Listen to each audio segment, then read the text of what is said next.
ಎಲ್ಲರಿಗೂ ನಮಸ್ಕಾರ. Amitha's kitchen and life ಸ್ಟೈಲ್ಗೆ ಸ್ವಾಗತ. ಸ್ನೇಹಿತರೆ, ಇಲ್ಲಿ ನಾನು ಬಂಗುಡೆ ಮೀನಿನ ಬೆನ್ನು ಮಸಾಲ ಮಾಡಲಿಕ್ಕೆ ಕೆಲವೊಂದು ಸಾಮಗ್ರಿಯನ್ನೆಲ್ಲ ಜೋಡಿಸಿ ಇಟ್ಟುಕೊಂಡಿದ್ದೇನೆ. ಬ್ಯಾಡಿಗೆ ಮೆಣಸು ತಗೊಂಡಿದ್ದೇನೆ, ಒಂದು 10, ಹಾಗೆ 1.5 ಟೀ ಸ್ಪೂನ್ನಷ್ಟು ಕೊತ್ತಂಬರಿ, ಅರ್ಧ ಟೀ ಸ್ಪೂನಷ್ಟು ಜೀರಿಗೆ, ಒಂದು 1/4 ಟೀ ಸ್ಪೂನಷ್ಟು ಮೆಂತೆ, ಅರ್ಧ ಟೀ ಸ್ಪೂನಷ್ಟು ಸಾಸಿವೆ, ಒಂದು 10 ಕಾಳು ಪೆಪ್ಪರ್, ಒಂದು 1/4 ಟೀ ಸ್ಪೂನಷ್ಟು ಓಂಕಾಳು, ಹಾಗೆ ಇಲ್ಲಿ ಅರ್ಧ ತೆಂಗಿನಕಾಯಿ ಒಂದು ತುಂಡು ತಗೊಂಡಿದ್ದಾರೆ. ಇದು ಆ ಕಡೆ ಕೊಬ್ಬರಿಯೂ ಅಲ್ಲ, ಹಸಿಕಾಯಿಯೂ ಅಲ್ಲ, ನೀರಾರಿದೆ, ಒಂದು ಸ್ವಲ್ಪ ಒಣಗಿಸಿಕೊಂಡಿದ್ದೇನೆ ಬಿಸಿಲಲ್ಲಿ ಅಂತ ಒಂದು ತುಂಡು ತಗೊಂಡಿದ್ದೇನೆ. ಹಾಗೆ ಇಲ್ಲಿ 2 ಕಾಯಿ ಮೆಣಸನ್ನು 4 ಭಾಗ ಮಾಡಿ ಹೀಗೆ ಚಿಕ್ಕ ಚಿಕ್ಕದಾಗಿ ಕಟ್ ಮಾಡಿ ಇಟ್ಕೊಂಡಿದ್ದೇನೆ. ಕೊತ್ತಂಬರಿ ಸೊಪ್ಪನ್ನು ಕಟ್ ಮಾಡಿ ಇಟ್ಕೊಂಡಿದ್ದೇನೆ. ಹಾಗೆ ಒಂದು ದೊಡ್ಡ ಈರುಳ್ಳಿಯನ್ನು ಹೀಗೆ, ಅದು ಕೂಡ ತುಂಬಾ ಸಪೂರ ಕಟ್ ಮಾಡಿ ಇಟ್ಕೊಂಡಿದ್ದೇನೆ. ಶುಂಠಿ ಮತ್ತು ಬೆಳ್ಳುಳ್ಳಿಯನ್ನು ಹೀಗೆ ಕ್ರಶ್ ಮಾಡಿ ಇಟ್ಕೊಂಡಿದ್ದೇನೆ. ಇನ್ನು ಇದನ್ನು ನಾವು ಇವಾಗ ಇಲ್ಲೊಂದು ತವವನ್ನು ಸ್ಟವ್ ಮೇಲೆ ಬಿಸಿ ಆಗ್ಲಿಕ್ಕೆ ಇಟ್ಟಿದ್ದೇನೆ. ಅದಕ್ಕೆ ಈಗ ಪೆಪ್ಪರ್ ಹಾಕ್ತಾ ಇದ್ದೇನೆ, ಮೆಂತೆ, ಸಾಸಿವೆ, ಜೀರಿಗೆ, ಕೊತ್ತಂಬರಿ. ಇವಾಗ ಇಷ್ಟನ್ನು ನಾವೀಗ ಫಸ್ಟಿಗೆ ಫ್ರೈ ಮಾಡುವ. ಎಲ್ಲ ಚಟಪಟ ಅಂತ ಹೇಳಬೇಕು. ಇವಾಗ ಇಲ್ಲಿ ಸಾಸಿವೆ, ಕೊತ್ತಂಬರಿ, ಕಾಳು ಮೆಣಸೆಲ್ಲ ಪಟಪಟ ಅಂತ ಹೇಳ್ತಾ ಉಂಟು. ಆ ಹೊತ್ತಿಗೆ ನಾನಿಲ್ಲಿ ಓಂಕಾಳನ್ನು ಹಾಕ್ತಿದ್ದೇನೆ, ಅಜ್ವೈನ, ಅದನ್ನು ಕೂಡ ಹಾಕಿದ್ದಲ್ಲಿ ಫ್ರೈ ಮಾಡುವ. ಇದೆಲ್ಲ ಇವಾಗ ಪಟಪಟ ಅಂತ ಹೇಳ್ತಾ ಉಂಟು. ಇಷ್ಟಾದರೆ ಸಾಕು. ಇವಾಗ ಇದನ್ನೊಂದು ಪ್ಲೇಟಿಗೆ ತೆಗೆಯುವ. ಪುನಃ ಸ್ಟವ್ ಮೇಲೆ ಅದೇ ತವವನ್ನು ಇಟ್ಟಿದ್ದೇನೆ. ಅದಕ್ಕೀಗ ತೆಂಗಿನಕಾಯಿಯನ್ನು ನಾನು ಹೀಗೆ ನೋಡಿ ಚಿಕ್ಕದಾಗಿ ಸ್ಲೈಸ್ ಮಾಡಿಕೊಂಡಿದ್ದೇನೆ, ಅದನ್ನೀಗ ಹಾಕ್ತಿದ್ದೆ. ಅದರ ಜೊತೆಯಲ್ಲಿ ಮೆಣಸನ್ನು ಕೂಡ ಹಾಕಿ ಹದವಾದ ಉರಿಯಲ್ಲಿ ಇದನ್ನೊಮ್ಮೆ ಫ್ರೈ ಮಾಡುವ. ನೀವಿಲ್ಲಿ ಹಸಿಕಾಯಿಯನ್ನು ಕೂಡ ಉಪಯೋಗಿಸ್ಕೊಳ್ಬೋದು. ಅದನ್ನು ಸ್ವಲ್ಪ ಕೆಂಪಗಾಗೋ ರೀತಿಯಲ್ಲಿ ಫ್ರೈ ಮಾಡಿದ್ರೆ ಆಯಿತು. ಇವಾಗ ಇಷ್ಟಾದರೆ ಸಾಕು. ಇವಾಗ ಇದನ್ನು ನಾವು ತೆಗೆಯುವ. ನೋಡಿ, ತೆಂಗಿನಕಾಯಿ ಎಲ್ಲ ಕೆಂಪಗಾಗಿದೆ, ಇಷ್ಟಾದರೆ ಸಾಕು. ಇವಾಗ ಇದನ್ನು ಅದೇ ಪ್ಲೇಟಿಗೆ ತೆಗೆಯುವ. ಇವಾಗ ಇಲ್ಲಿ ಹುರಿದಂಥ ಸಾಮಾನೆಲ್ಲ ತಣ್ಣಗಾಗಿದೆ. ಇದನ್ನೀಗ ಮಿಕ್ಸರ್ ಜಾರಿಗೆ ಹಾಕಿಕೊಳ್ಳುವ. ಮೆಣಸೆಲ್ಲ ಚೆನ್ನಾಗಿ ನೋಡಿ ಬರಬರ ಅಂತ ಆಗಿದೆ. ಮಿಕ್ಸಿಗೆ ಹಾಕುವಾಗ ನಾವು ಯಾವಾಗಲೂ ಇದನ್ನು ಸ್ವಲ್ಪ ಪುಡಿ ಮಾಡಿ ಹಾಕ್ಕೊಳ್ಳುವ. ಯಾಕೆಂದರೆ ಅದು ಇಲ್ಲ ಬ್ಲೇಡಿ ಸಿಕ್ಕಿಕೊಂಡು ಉಂಟಲ್ಲ, ಕೆಲವೊಂದೆಲ್ಲ ಇಡೀ ಇರ್ತದೆ ನೋಡಿ, ಅದಕ್ಕೆಲ್ಲ ಹೀಗೆ ಕಟ್ ಮಾಡಿ ಹಾಕುವ. ಇವಾಗ ನೋಡಿ ತೆಂಗಿನಕಾಯಿ, ಕೊತ್ತಂಬರಿ, ಉಳಿದಂಥ ಸಾಮಗ್ರಿಯನ್ನು ಹಾಕಿಕೊಳ್ಳ. ಇವಾಗ ಇದನ್ನು ನಯವಾಗಿ ರುಬ್ಬಿಕೊಂಡು ಬರುವ. ಈಗ ಮಸಾಲೆಗೆ ಒಂದು ಸ್ವಲ್ಪ ಉಪ್ಪನ್ನು ಹಾಕ್ತಿದ್ದೇನೆ. ಹಾಗೆ ಹುಳಿ ಹುಣಸೆ ಹುಳಿ ಇದ್ದರೆ ಹುಣಸೆ ಹುಳಿ ಹಾಕ್ಕೊಳ್ಬೋದು. ಹಾಗೆ ಅರಶಿನ. ಇವಾಗ ಇಷ್ಟನ್ನು ಇವಾಗ ಪುನಃ ನೈಸಾಗಿ ಪೌಡ್ರ್ ಮಾಡುವ.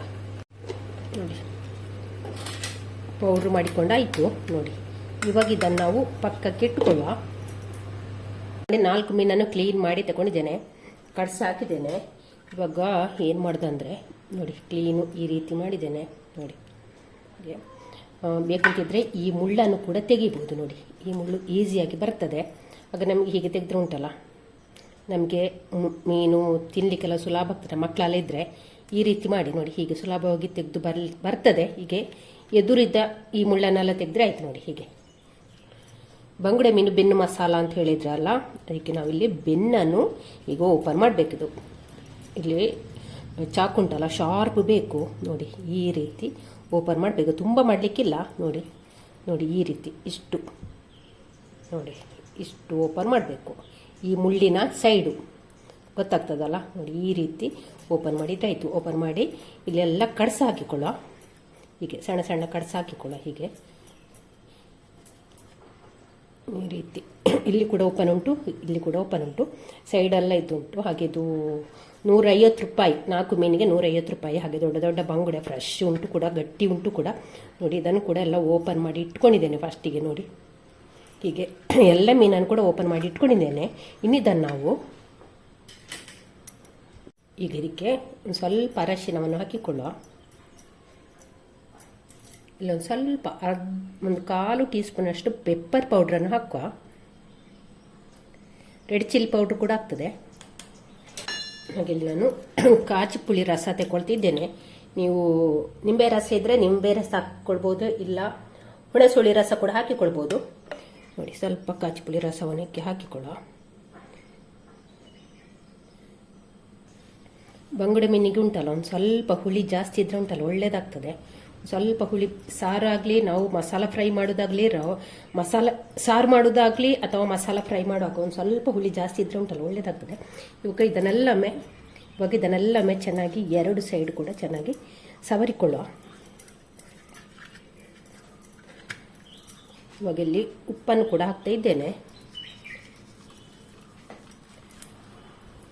ಅದನ್ನೆಲ್ಲ ಹಾಕಿ ಒಮ್ಮೆ ಚೆನ್ನಾಗಿ ಮಿಕ್ಸ್ ಮಾಡುವ. ಎರಡು ಸೈಡ್ ಕೂಡ ಚೆನ್ನಾಗಿ ಸವರಿಕೊಳ್ಳುವ. ಎಲ್ಲ ಉಪ್ಪು, ಹುಳಿ, ಖಾರ ಎಲ್ಲ ಕೂಡ ಎರಡು ಸೈಡ್ ಕೂಡ ಇದು ಚೆನ್ನಾಗಿ ಸವರಬೇಕು. ಇದಕ್ಕೆ ಸ್ಪ್ರೆಡ್ ಆಗಬೇಕಿದೆ. ಇದನ್ನೊಂದು 1/4 ಗಂಟೆ ನಾವು ಇದನ್ನು ಹೀಗೆ ಬಿಡುವ. ಈಗ ಮಸಾಲೆ ಪೌಡ್ರ್ ರೆಡಿಯಾಗಿದೆ ನಮ್ಮದು. ಈ ಮಸಾಲೆ ಪೌಡ್ರನ್ನು ಈ ಬಂಗುಡೆ ಮೀನಿಗೆ ನಾವು ತುಂಬಿಸಬೇಕು. ಇಲ್ಲಿ ನಾನು ಮೀನನ್ನು ಉಪ್ಪು, ಹುಳಿ, ಖಾರ ಹಾಕಿ ಕಲಸಿಟ್ಟು ಒಂದು 1/4 ಗಂಟೆ ಆಗಿದೆ. ಅದಕ್ಕೀಗ ನಾವು ಮಾಡಿಟ್ಟುಕೊಂಡ ಪೌಡ್ರನ್ನು ಇದರ ಬೆನ್ನಿಗೆ ಹಾಕಿಕೊಳ್ಳ. ನೋಡಿ, ಇದರಿಂದ ನೀರು ಬಿಡ್ತದೆ, ಬಂಗುಡೆ ಮೀನಿಂದ ಸ್ವಲ್ಪ ಹೊತ್ತು ನೀರು ಬಿಡ್ತದೆ. ಹಾಗೆ ಸ್ವಲ್ಪ ಹೀಗೆ ಇದಕ್ಕೆ ತುಂಬಿಸಿಕೊಳ್ಳ. ನೋಡಿ,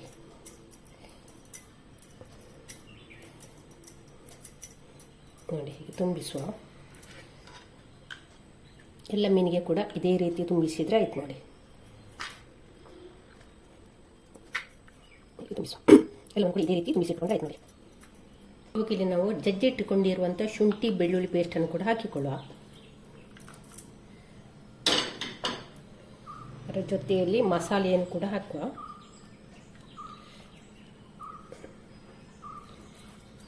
ಹಾಕಿ ಒಮ್ಮೆ ಚೆನ್ನಾಗಿ ಮಿಕ್ಸ್ ಮಾಡುವ. ಎಲ್ಲ ಸೈಡ್ ಕೂಡ ಇದರ ಒಳಗೆ ನೋಡಿ, ಈ ಸೈಡ್ ಕೂಡ ಎಲ್ಲ ಚೆನ್ನಾಗಿ ಮಿಕ್ಸ್ ಆಗಬೇಕು. ಈ ಮಸಾಲೆ ಹೊಟ್ಟೆಗೆ, ಬೆನ್ನಿಗೆ ಎಲ್ಲ ಚೆನ್ನಾಗಿ ಸವರಬೇಕು. ಎಲ್ಲ ಕಡೆ ಕೂಡ ಕೋಟಿಂಗ್ ಆಗಬೇಕು.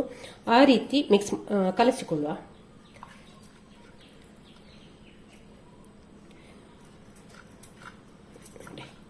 ಎಲ್ಲ ಇಲ್ಲಿ ಇವಾಗ ಹುಣಸೆ ರಸ ಹಾಕೋದಿದ್ರೆ ನೀರು ಸ್ಪ್ರಿಂಕಲ್ ಮಾಡಬೇಕು ಅಂತಿಲ್ಲ, ಹುಣಸೆ ರಸದಲ್ಲಿ ಇರ್ತದಲ್ಲ. ಇವಾಗ ಇಲ್ಲಿ ನಾನು ಕಾಚಿಪುಳಿ ರಸ ಒಂದು ಸ್ವಲ್ಪ ಹಾಕಿದ್ರೆ, ಕಾಚಿಪುಳಿ ರಸ ತುಂಬ ಸ್ಟ್ರಾಂಗ್ ಉಂಟಲ್ಲ, ಹಾಗೆ ನಾನು ಅದು ಸ್ವಲ್ಪ ಹಾಕಿಕೊಂಡದ್ದು. ಹಾಗೆ ಇಲ್ಲಿ ಒಂದು ಸ್ವಲ್ಪ ನೀರನ್ನು ಸ್ಪ್ರಿಂಕಲ್ ಮಾಡಿಕೊಂಡಿದ್ದೇನೆ. ನೀವು ಹುಣಸೆ ಹುಳಿ ರಸ ಹಾಕೋದಿದ್ರೆ ನೀರಿನ ಅಗತ್ಯ ಇರುವುದಿಲ್ಲ. ನಾನು ಇಲ್ಲಿ ಒಂದು ಸ್ವಲ್ಪ ಡ್ರೈ ಆಗಿದೆಯಲ್ಲ, ಈಗ ಒಂದು ಸ್ವಲ್ಪ ನೀರನ್ನು ಸ್ಪ್ರಿಂಕಲ್ ಮಾಡಿಕೊಂಡಿದ್ದೇನೆ. ನಿಂಬೆ ರಸ ಹಾಕೋದಿದ್ರೆ ಸಹ ಅಷ್ಟೇ, ಬೇಕು ಅಂತಿದ್ರೆ ಮಾತ್ರ ನೀರಿನ ಅವಶ್ಯಕತೆ ಇದ್ರೆ ಮಾತ್ರ ನೀರು ಹಾಕಿದ್ರೆ ಆಯಿತು. ಜಾಸ್ತಿ ನೀರು ಹಾಕಿ ಜಾಸ್ತಿ ನೀರು ಹಾಕಿ ತೆಳ್ಳಗೆ ಮಾಡಲಿಕ್ಕಿಲ್ಲ. ಇಲ್ಲಿ ನೋಡಿ, ಎಲ್ಲ ಹೀಗೆ ಇಟ್ಟು ಒಂದು ಸ್ವಲ್ಪ ನೀರು ಸ್ಪ್ರಿಂಕಲ್ ಮಾಡಿದರೆ ಆಯಿತು. ಸ್ವಲ್ಪ, ಜಾಸ್ತಿ ಬೇಡ. ಬೆನ್ನಿಗೆಲ್ಲ ನಾವು ಡ್ರೈ ಆಗಿ ಹಾಕಿದಲ್ಲ, ಹಾಗೆ ಒಂದು ಸ್ವಲ್ಪ ಹುಳಿ ರಸದಲ್ಲಿ ಕಲಸೋದಿದ್ರೆ ಹಾಕಬೇಕು ಅಂತಿಲ್ಲ, ಸ್ವಲ್ಪ ಹಾಕಿದರೆ ಸಾಕು. ಜಾಸ್ತಿ ಹಾಕಿ ಪಿಚಿ ಮಾಡಲಿಕ್ಕಿಲ್ಲ. ಇವಾಗ ನೋಡಿ, ಮೀನಿಗೆಲ್ಲ ಮಸಾಲೆ ಎಲ್ಲ ಚೆನ್ನಾಗಿ ಹಚ್ಚಿಕೊಂಡು ಆಯಿತು. ಇನ್ನು ಇದನ್ನು ಪ್ಲೇಟ್ ಮುಚ್ಚಿ ಒಂದು ಅರ್ಧ ಗಂಟೆ ಹೀಗೆ ಬಿಡುವ. ಇಲ್ಲಿ ತವವನ್ನು ಸ್ಟವ್ ಮೇಲೆ ಇಟ್ಟಿದ್ದೇನೆ. ಇದಕ್ಕೆ ಈಗ ಸ್ವಲ್ಪ ಎಣ್ಣೆ ಹಾಕಿಕೊಳ್ಳುವ.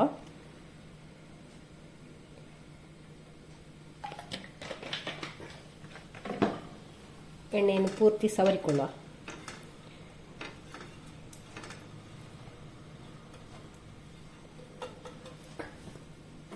ಇವಾಗ ಅದರ ಮೇಲೆ ಬಾಳೆ ಎಲೆಯನ್ನು ಇಡ್ತಾ ಇದ್ದೇನೆ. ಬಾಳೆಗೆ ಒಂದು ಸ್ವಲ್ಪ ಎಣ್ಣೆ ಹಾಕಿಕೊಳ್ಳುವ. ಜಾಸ್ತಿ ಬೇಡ, ಒಂದು ಸ್ವಲ್ಪ ಹಾಕದಿದ್ರೆ ನಡೀತದೆ.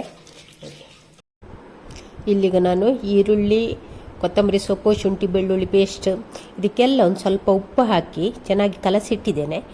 ಅದು ವಿಡಿಯೋ ಸ್ಕಿಪ್ ಆಗಿದೆ. ಅದನ್ನೀಗ ಈ ಎಲೆಗೆ ತೆಳ್ಳಗೆ ಎಲ್ಲ ಕಡೆ ಸ್ಪ್ರೆಡ್ ಮಾಡಿಕೊಳ್ಳುವ. ಈಗ ಹಾಕಿಕೊಳ್ಳುವ. ಹಾಗೆ ಇಲ್ಲಿ ಮೀನನ್ನು ಕೂಡ ಇಡ್ತಾ ಇದ್ದೇನೆ. ಎಲ್ಲ ಹೀಗೆ ಇದರ ಮೇಲೆ ಹೀಗೆಲ್ಲ ಇಡುವ.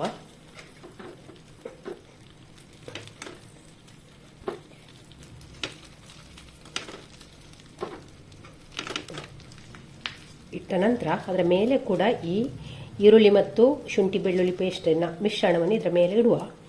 ಹಾಕಿಕೊಳ್ಳು. ಹೀಗೆ ಈರುಳ್ಳಿಯನ್ನೆಲ್ಲ ಚೆನ್ನಾಗಿ ಬಿಡಿಸಿಕೊಳ್ಬೇಕು. ಆನಂತರ ಈ ಪೌಡ್ರನ್ನು ಕೂಡ ಇದರ ಮೇಲೆ ಹಾಕಿಕೊಳ್ಳ.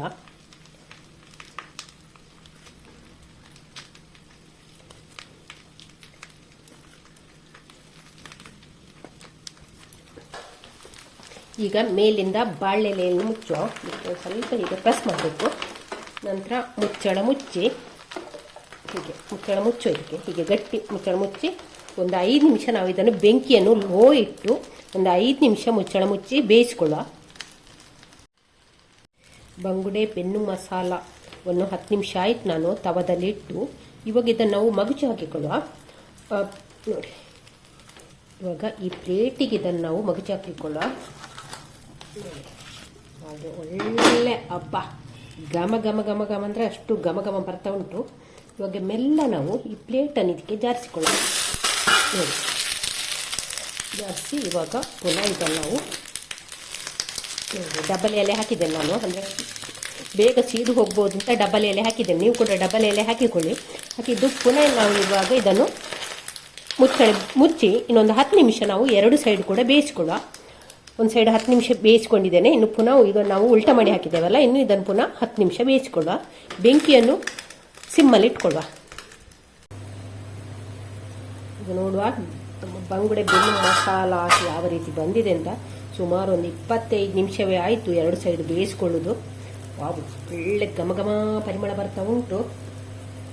ನೋಡುವ, ಎಲೆ ತೆಗೆಯುವ. ನೋಡಿ, ವಾವ್, ನೋಡಿ ಎಷ್ಟು ಚೆನ್ನಾಗಿ ಬಂದಿದೆ ಅಂದರೆ ಹಬ್ಬಾ, ಸೂಪರಾಗಿ ಬಂದಿದೆ. ವಾವ್, ಪರಿಮಳ ಅಂತೂ ಸಿಕ್ಕಾಪಟ್ಟೆ ಇದೆ.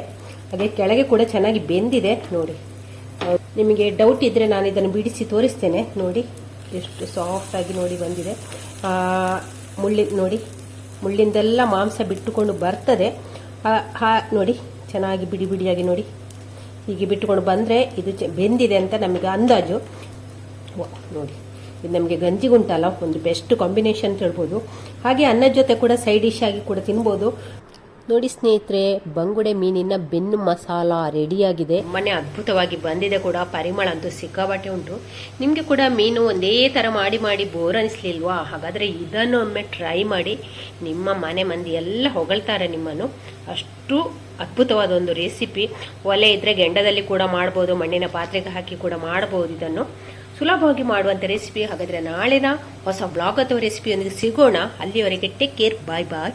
ಹಾಗೆ ಈ ವಿಡಿಯೋ ಇಷ್ಟ ಆದ ಲೈಕ್, ಶೇರ್, ಕಮೆಂಟ್ ಮಾಡಿ. ಥ್ಯಾಂಕ್ ಯು ಸ್ನೇಹಿತರೆ.